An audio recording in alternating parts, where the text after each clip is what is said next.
បាទដំបូងយើងយកគម្របលេខ35មកយកមកតជាមួយកតត្រង់35ដូចគ្នាបាទមកវាបើអត់ធ្វើអញ្ចឹងវាអត់បានក្រាស់ពេលយើងដាក់ហ្នឹងវាបានក្រាស់យើងវាទៅយកធ្វើធម្មតាវាស្ដើងដាក់អញ្ចឹងទៅក្រាស់ពីរជាន់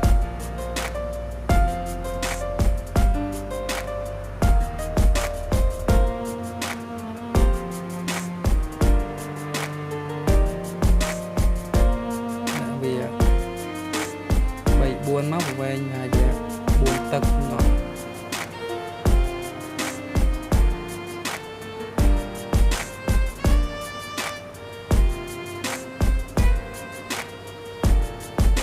សល់តែមួយទៀតទេចុងគេនេះដាក់35ព្រម18សម្រាប់ធ្វើកន្លែងទប់ខ្យល់វា35ព្រម18នេះបើអត់ធ្វើចឹងទេវាធ្វើកន្លែងទប់ខ្យល់អត់កើតវាអត់មានហើយក៏រូបរាងវាអត់ទៅស្អាតដែរចឹងទេវាដូចដបចឹង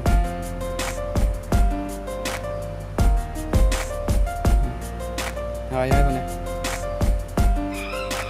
នៅតែបាញ់ថ្នាំខ្មៅ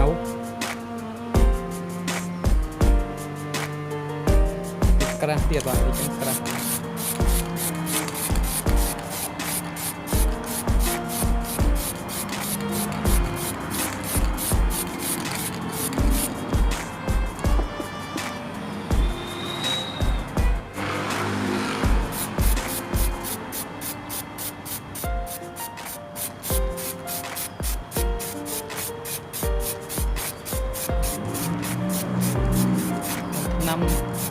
nămខ្មៅយកខ្មៅក្រើមមិនស្អាតខ្មៅអាឡូងអត់ស្អាតទេមើលតឡូងបើខ្មៅក្រើមរៀងពណ៌ក្រើមស្អាត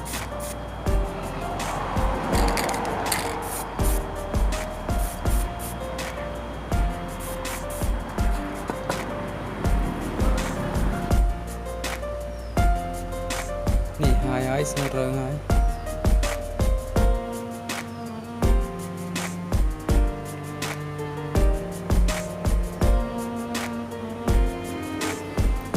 វាស្ងួតនឹងឆាប់ស្ងួតទេក្រើមមកថាអាឡូងងាយស្ងួតទេហើយនេះយើងចោះវាដាក់នីលកាមកចោះក្រូស្នែក្រូអីត្រឹមត្រូវដាក់នីលកាហើយដាក់បាវ៉ាល់សតមកបាវ៉ាល់ម៉ូតូហើយនេះយកអាកតមានស្នែមក18ហើយញាត់ចូលតគ្នាមកមិនឲ្យវាក្រាស់ទាំងអស់ពីចុងស្មើដើមនេះគឺកតស្នែបាទយកមកធ្វើកន្លែងទប់ខ្យល់ហ្នឹងនេះកន្លែងទប់ខ្យល់នេះកន្លែងមីជុលយកអីញុកឲ្យប្រហោងទូចមកសល់ប្រហោងទូចសម្រាប់មីជុលនេះពាក់កណ្ដាលទៅហ្នឹងមកអានេះចោះរុនសម្រាប់ចេញខ្យល់ឡើងលើសម្រាប់ធាក់ទៅគ្រាប់ដល់ពេលខ្យល់វាបុកមកវាចេញតាមហ្នឹងនេះគឺមិនកស៊ូទេបងប្អូននេះមិនកស៊ូជ័ររឹងហើយយើងយកកស៊ូធ្វើវាអត់កើតវាតុនទៅវាស្អិតយកជ័រទៅវាអត់ស្អិតទេហើយនេះចោះប្រហោងនេះក្រូស្នែមកមូចូលមកលើធ្វើឲ្យតូចមានសម្រាប់ពាក់ជាប់នឹងសបាទមើលទៅច្រឡំកស៊ូតែជ័រទេ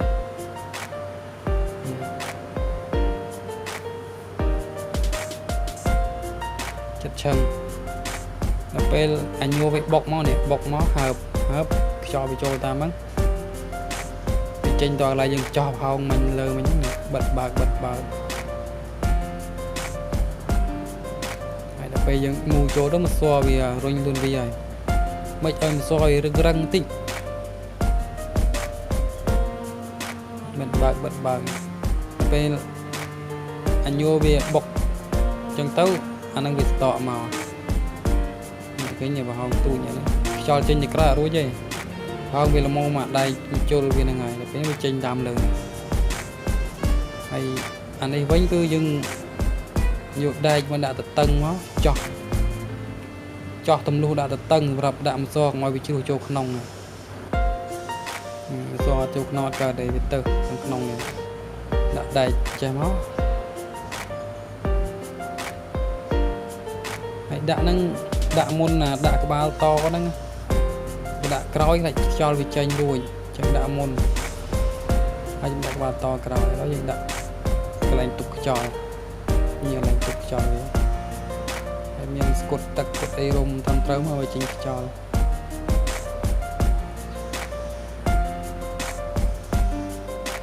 ដាក់ចូលមូចូលទៅវា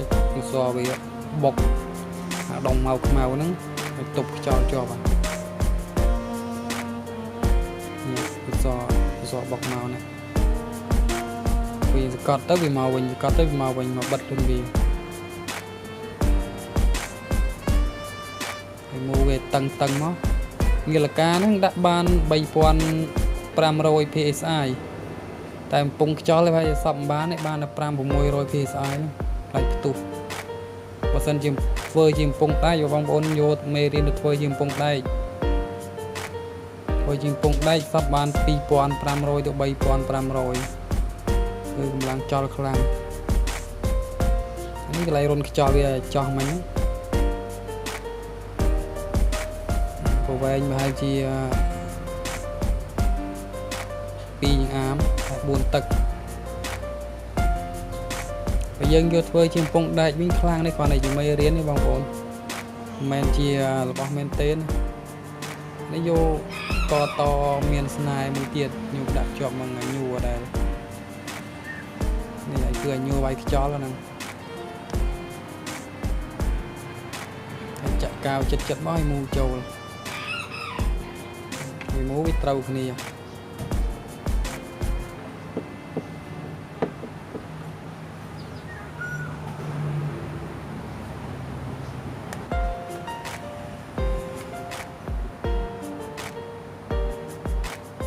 ដា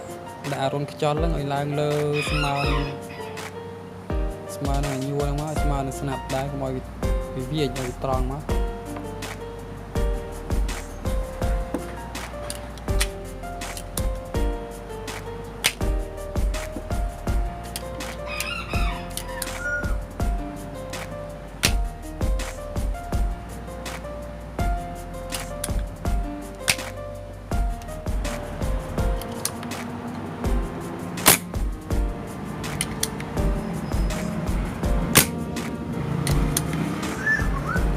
សាក់ខ្យល់សាក់មើលវាយខ្យល់បានហ្នឹង